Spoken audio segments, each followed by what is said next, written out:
Deklarasi Dewan Buruh Nasional Indonesia. Berkat rahmat Allah Subhanahu wa Ta'ala, Tuhan Yang Maha Esa, maka demi pengabdian kepada negara, bangsa, serta rakyat Indonesia, juga demi mewujudkan amanat konstitusi Undang-Undang Dasar 1945, agar kaum buruh ikut memperjuangkan, mencerdaskan, dan mensejahterakan kaum buruh Indonesia, khususnya dan bangsa Indonesia pada umumnya. Bahwa demi kepentingan kaum buruh Indonesia, maka dibentuklah suatu Dewan Buruh Nasional Indonesia yang merdeka, demokratis, mandiri, dan profesional, serta bertanggung jawab dalam mengemban amanat melindungi hak dan kewajiban kaum buruh pekerja industri di Indonesia, serta memohon ridho Allah Subhanahu wa Ta'ala pada hari ini 1 Mei 2025 bertempat di Jakarta, kami mendeklarasikan berdirinya Dewan Buruh Nasional Indonesia. Demikianlah deklarasi ini dikumandangkan dengan harapan selanjutnya, apabila pihak-pihak yang berkepentingan dalam rangka memperjuangkan hak serta nasib kaum buruh, maka dapat dibangun suatu kerjasama sinergis yang bersifat saling mengisi atau memperkuat dalam rangka memperkokoh persatuan dan kesatuan bangsa Indonesia. Merdeka! Jakarta 1 Mei 2025. Merdeka! Merdeka! Maka buruh itu tidak bisa dipisahkan dari industri. Dan jadi lebih strategis. Jadi ini penting ya. Jadi mungkin kita pelajari sebelum aku sekarang menyangkut hubungan industri. Karena itu yang Organisasi buruh di Indonesia sekarang ini sudah mengalami kesalahan berorganisasi. Organisasi buruh di Indonesia, konfederasinya sudah ada hampir 30-an konfederasi. Federasinya sudah hampir 140 organisasi. Sehingga tidak jelas arahnya. Mereka saling mengatakan benar, padahal mereka tidak mengerti hubungan industrial. Hubungan industrial adalah bagaimana menciptakan perusahaan ini maju. Dari kemajuan perusahaan, maka pengusaha mendapatkan keuntungan, buruh mendapatkan kesejahteraan. Tetapi manakala dari 30-an konfederasi dan 150-an federasi itu berlomba-lomba menyatakan kamilah yang paling heroik, kamilah yang paling jago, maka tidak ada lagi memberikan suatu arahan bagaimana di perusahaan itu bisa maju, bagaimana perusahaan itu bisa mensejahterakan anggota atau pekerjanya. Yang ada adalah mari kita hantam sana, hantam sini. Mereka tidak mengerti tentang hubungan industrial. Oleh karena itu, Dewan Buruh Nasional ini adalah untuk membuat suatu kanalisasi kepada arah daripada hubungan industrial yang sangat sportif, yang sangat memajukan perusahaan, sehingga dari perusahaan yang maju, maka muncullah kesejahteraan buruh yang selama ini diidam-idamkan. Masa akan 80 tahun merdeka, kita hanya menghadap dirikan kita kepada upah minimum. Apa upah minimum? Kita tidak butuh upah minimum, kita butuh kesejahteraan. Manakala di perusahaan itu hubungan kerjanya baik, produk itu terjual dengan baik, maka akan mendapat keuntungan. Dan keuntungan itu diimplementasikan kepada kesejahteraan kaum buruh. Dan itu tidak ada di benak para pemimpin buruh yang ada sekarang ini.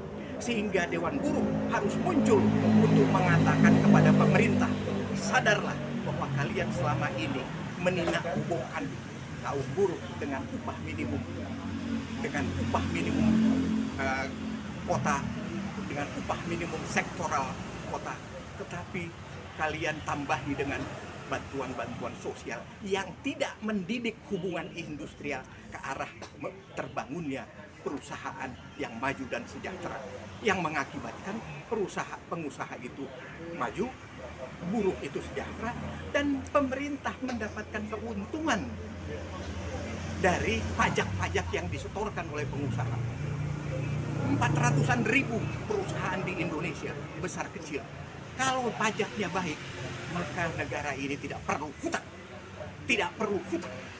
Yang perlu adalah kejujuran menyelenggarakan negara dengan jujur, baik, dan sportif. Sehingga pengusaha aman membuat perusahaannya terus maju, buruh begitu partisipasif untuk begitu menyatakan perusahaan ini bakal maju, dan hubungan industrial di perusahaan itu sehat, pemerintah sehat karena mendapatkan pajak yang baik dan tidak perlu ngutang ke luar negeri. Kalaupun ngutang itu hanya sekedar hubungan basa-basi secara bilateral, multilateral, bukan kebutuhan. Sekarang makan siang gratis bergizi harus ngutang. Gila, 80 tahun. Tidak ada di negara Korea yang lebih dulu kita merdeka dari Korea, lebih dulu kita merdeka dari Malaysia, lebih dulu kita merdeka dari India. Harusnya kita ini lebih hebat dari mereka. Dan kita sudah pernah hebat menciptakan kapal terbang di tahun 85-an. Tapi sekarang ini menciptakan apa? Kita hanya menciptakan kebohongan-kebohongan. Sehingga hubungan industrial kita tidak konstruktif, tidak positif, tidak mensejahterakan. Perusahaannya lama-lama redup, pekerja lama-lama di PHK. Buat apa kita kerja memikirkan PHK? Kita pekerja harusnya mengalami pensiun usia, dan dari pensiun itu mereka bisa hidup untuk sampai meninggalkan alam manja padanya. UMR itu hanya sekedar memenuhi kebutuhan-kebutuhan taktis yang tercukupi pada 1 bulan. Tetapi buruh belum mampu untuk mempunyai tabungan, untuk mempunyai hal-hal gaji itu bisa dipergunakan untuk umpamanya rekreasi dan lain sebagainya. Masih banyak juga persoalan-persoalan tentang outsourcing. Outsourcing ini sebetulnya di dalam unionis, di dalam gerakan buruh itu hal yang haram. Tetapi outsourcing di daerah-daerah industri, manufaktur seperti di Bekasi, di Surabaya, di Batam, ini outsourcing masih merajalela. Bahkan outsourcing itu membebani orang yang mau bekerja, harus membayar ini, itu, dan lain sebagainya. Oleh karena itu, Dewan Buruh Nasional ini adalah sebuah solusi, bisa dijadikan wadah demokratisasi dalam rangka membicarakan persoalan-persoalan perburuan di Indonesia. Karena terus terang saja, pemerintah saat ini punishment-nya, gerakannya itu kurang tajam, hanya sebatas seremonial, hanya sebatas kunjungan-kunjungan dan lain sebagainya. Tapi bagaimana mempertemukan pemikiran-pemikiran buruh nasional itu tidak ada. Tokoh-tokoh buruh dikumpulkan, dimintai pikiran-pikirannya untuk para pekerja dan buruh ke depan itu juga tidak ada. Jadi sekedar pendekatannya pendekatan kekeluargaan aja, ketemu, kita dijamu, kita ditemui, buruh merasa bangga, habis itu selesai. Tetapi tidak tajam terhadap bagaimana buruh diajak berdiskusi. Karena diskusi ini sangat penting. Kalau di dalam Islam, orang silaturahim tidak hanya sekedar silaturahim. Silaturahim yang mempunyai muatan pahala yang sangat banyak bisa ditingkatkan menjadi silatul fikr. Jadi bisa mempertemukan pikiran-pikiran kita, bisa berhalakoh, berdiskusi dalam rangka membicarakan persoalan-persoalan perburuan yang ada di Indonesia maupun yang ada di dunia. Setelah itu baru ada silatul amal, bagaimana hasil dari diskusi kita aplikasikan dalam bentuk program-program buruh, program-program pekerja yang ada di Indonesia, dan setelah itu baru membangun silaturukhuwah, bagaimana membangun persatuan, kebersamaan, membangun solidaritas itu ada di sini. Maka solidaritas buruh itu tidak begitu saja bisa dibangun kalau tanpa melalui silaturahim, tanpa melalui diskusi-diskusi, tanpa melalui kerjasama program. Nah, sehingga kami yang tergabung di dalam Dewan Buruh berpikiran untuk mendirikan suatu organisasi lagi. Karena dari evaluasi kami bahwa serikat buruh, federasi, konfederasi yang ada ini tidak bisa melindungi anggotanya, tidak bisa melindungi kaum buruh, tidak bisa melindungi kaum pengusaha, sehingga bangkrut, semua bangkrut. Tidak ada perusahaan yang bisa bertahan. Ada baru malah perusahaan-perusahaan asing yang pekerjanya juga pekerja asing. Nah, sehingga pekerja-pekerja kaum buruh Indonesia terpinggiran. Oleh karena itu, Dewan Buruh Nasional terlahir untuk melindungi, memperjuangkan kebutuhan daripada kaum buruh itu sendiri. Sehingga strategi dan cara berjuang kaum buruh atau serikat pekerja itu harus dirubah. Karena gagal total, federasi, konfederasi, serikat buruh, perusahaan itu gagal total semua. Begitu ada PHK nggak bisa apa-apa. Di samping itu regulasi yang ada, undang-undang yang ada itu juga tidak jelas. Sehingga Dewan Buruh dengan putusan MK tentang Judicial Review Undang-Undang Cipta Kerja nomor 168 tahun 2003, kita akan kawal. Karena DPR dan pemerintah dikasih tugas selama 2 tahun harus sudah lahir undang-undang baru pengganti Undang-Undang Cipta Kerja. Nah, Dewan Buruh akan mengawal ke sana. Karena kalau undang-undangnya aja tidak berpihak pada kaum buruh, bagaimana melindungi kaum buruh? Sehingga perjuangan Dewan Buruh Nasional pertama adalah mengawal undang-undang yang pengganti Undang-Undang Cipta Kerja. Itu akan kita kawal sampai habis. Itu sehingga nanti terlahir undang-undang yang bagus.